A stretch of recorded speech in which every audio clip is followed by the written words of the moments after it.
What makes someone too soft for combat? Is it the tears during training, the visible emotion at a fallen comrade's memorial, the refusal to build walls around your heart? Corporal Maya Chen was called all of these things, but when 40 Marines were bleeding out in a kill zone, her softness became the very thing that saved every single life. Before we begin, make sure to subscribe to Acts of Veterans so you never miss these true tales of courage, and tell us in the comments, where are you watching from today? Corporal Maya Chen was 24 years old when she arrived at Forward Operating Base Phantom in Afghanistan's Kunar province. She was assigned to 3rd Battalion as a combat medic, carrying 70 pounds of gear and the weight of expectation she could never seem to meet. From day one, she stood out, not because of her skill, not because of her dedication, but because she cried. The first time it happened was during a training exercise, a simulated casualty scenario. Fake blood, active screaming, chaos designed to desensitize medics to the horrors they would face. Maya moved through the drill flawlessly. Her hands were steady. Her decisions were correct. But when it was over, tears streamed down her face. Staff Sergeant Rick Donovan, the platoon sergeant, noticed immediately. He pulled her aside after the drill, his voice low but firm. "Chen, you can't do that out here," he said. "You show emotion like that, and the men won't trust you when it counts." Maya wiped her eyes and nodded. "Yes, Sergeant." But the damage was done. Word spread fast in the tight confines of the FOB. By dinner, half the battalion had heard. The new medic cried during a fake drill. Whispers followed her everywhere. "Too soft. Won't last a month. She's gonna freeze up when it's real." The jokes came next. In the chow line, during PT, in the barracks late at night. Nothing cruel, nothing mean-spirited. Just the casual mockery soldiers used to test each other. But it landed hard every time. One evening, Private First Class Jake Morrison leaned back in his chair during a poker game and grinned at the table. $20 says Doc Chen cries the first time we take contact, he said. Laughter rippled through the group. Not malicious, just soldiers blowing off steam. But Maya, walking past with her meal tray, heard every word. She kept walking. She didn't respond. But her jaw tightened, and her hands gripped the tray a little harder. The second incident came 3 weeks later. A convoy hit an IED en route Silver. 2 Marines killed instantly, 4 others wounded. The medevac brought the casualties back to Phantom, and Maya was part of the team that received them. She worked for hours, steady hands, clear mind. She helped stabilize the wounded. She helped prepare the fallen for transport home. But when it was over, when the helicopter lifted off, carrying the flag-draped bodies, Maya stood alone outside the aid station and cried. Sergeant Donovan found her there. He didn't yell this time. He just sighed. "Chen, I'm putting in a recommendation," he said quietly. "You're a good medic. But combat isn't for everyone. There's no shame in a rear assignment." Maya looked up at him, eyes red, but voice steady. "I'm not leaving, Sergeant," she said. Donovan shook his head. "It's not about leaving. It's about putting you where you belong. You care too much. That's not a bad thing. But out here, it'll break you." The recommendation went up the chain. Maya knew it. Everyone knew it. The medic who cried was being transferred out. It was only a matter of time, but time ran out faster than anyone expected.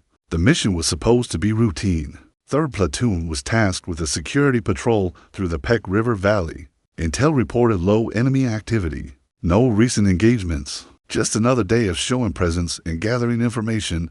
They rolled out at 06:00 hours. 4 Humvees, 40 Marines. Maya rode in the 3rd vehicle, medical kit strapped tight, her mind running through protocols she had memorized 1,000 times. The valley was quiet, too quiet, the kind of silence that made experienced soldiers nervous. But the patrol continued without incident for the first 2 hours.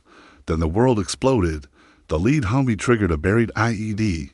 The blast flipped the vehicle onto its side, shredding metal and flesh. Before anyone could react, gunfire erupted from the ridgelines.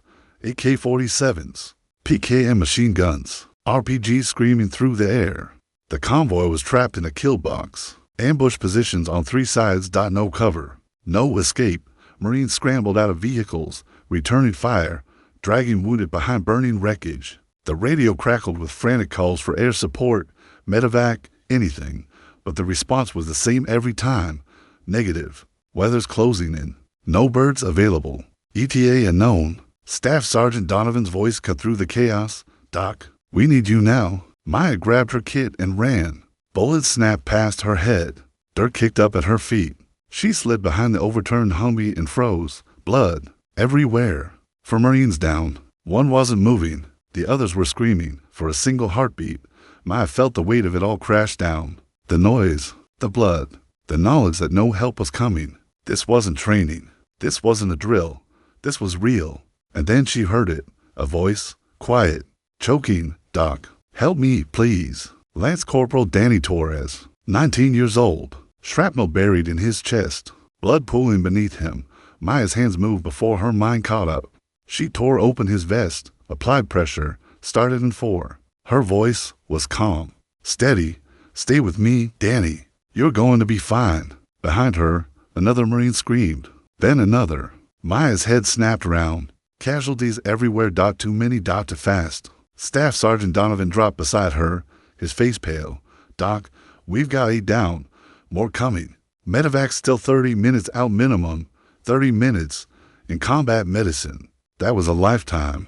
Marines were bleeding out faster than she could reach them. Maya looked at Donovan. For just a second, he saw it. The fear. The overwhelming impossibility of the situation. And then something shifted. In her eyes. I need the Marines, she said. Her voice was different now. Harder. Command in every syllable. I need them to carry supplies and follow my instructions exactly. Donovan didn't hesitate. He grabbed Morrison and another rifleman. You two, with Doc, do exactly what she says. For the next 8 hours, Maya Chen became something no one had expected. She moved through the kill zone like a ghost, crawling between wounded, calling out instructions. Her hands never stopped. Tourniquet, pressure bandage. IV. Airway. Over and over. When she ran out of medical supplies, she improvised. Torn uniforms became bandages. Rifle slings became tourniquets. She used her own for fluids when the stockpile ran dry. Morrison watched her work, stunned. This wasn't the medic who cried. This was someone else entirely. Doc, we've got another one hit. Someone shouted. Maya was already moving. She sprinted across open ground under fire, slid into cover, and started working. The Marine had taken a round through the thigh. Femoral artery hit. He was bleeding out fast. Stay with me, Maya said, her hands moving with brutal efficiency. You're not dying today. She clamped the artery, packed the wound, stabilized him, then moved to the next, and the next, and the next. Somewhere around R4, Sergeant Donovan found her kneeling beside a young private who had taken shrapnel to the abdomen. The kid was fading, pale, cold, eyes rolling back. Maya leaned close, her voice soft but unbreakable. Hey, look at me. You're going to see your mom. Again. I promise. The private's eyes focused on her face. She held his gaze while her hands worked. Pressure, bandage, for push. She talked to him the entire time. About home, about family, about the life waiting for him. He stayed conscious. He stayed alive. Donovan stood there, watching, and for the first time, he understood. She wasn't soft. She was strong in a way he had never recognized. Her tears weren't weakness. They were proof she still felt, still cared. And that care, that refusal to let go, was keeping Marines alive. When the medevac finally arrived 8 hours later, every single wounded Marine was still breathing. 40 men went into that valley. 40 men came out. 0 cure. The medevac crews couldn't believe it. Neither could command. The after-action reports called it miraculous. But the Marines who were there knew the truth. It wasn't a miracle. It was Maya Chen. 2 weeks later, the entire battalion assembled on the FOB parade ground. The air was still. The sun brutal overhead. Marines stood in formation, silent and serious. Maya stood at attention in the front row, exhausted, still processing everything that had happened. The battalion commander stepped forward. Colonel Richard Hayes, a man who didn't get praised lightly, Corporal Chen, he said, his voice carrying across the field.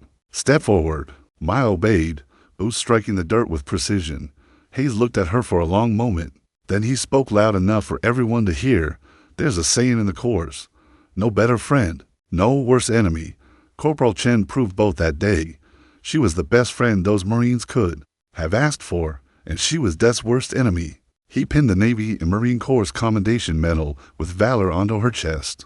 The formation erupted, not with the usual polite applause, with something rawer, louder. Marines who had mocked her now stood and cheered. Some had tears in their eyes. Private Morrison, the one who had joked about her crying, stepped out of formation and saluted her. His hand shook slightly. "Doc," he said quietly, "I'm sorry for everything." Maya returned the salute. She didn't smile, didn't gloat.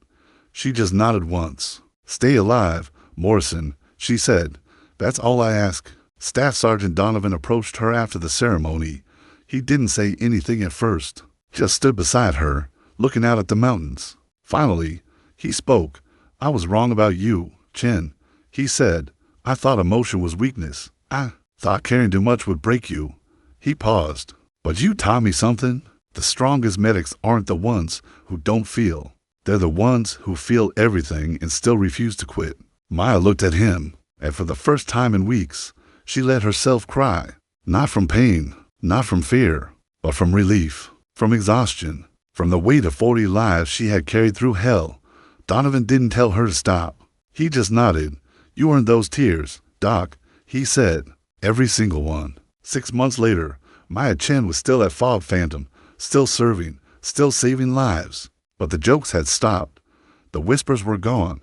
Now, when young Marines arrived at the FOB, the veterans told them the same thing.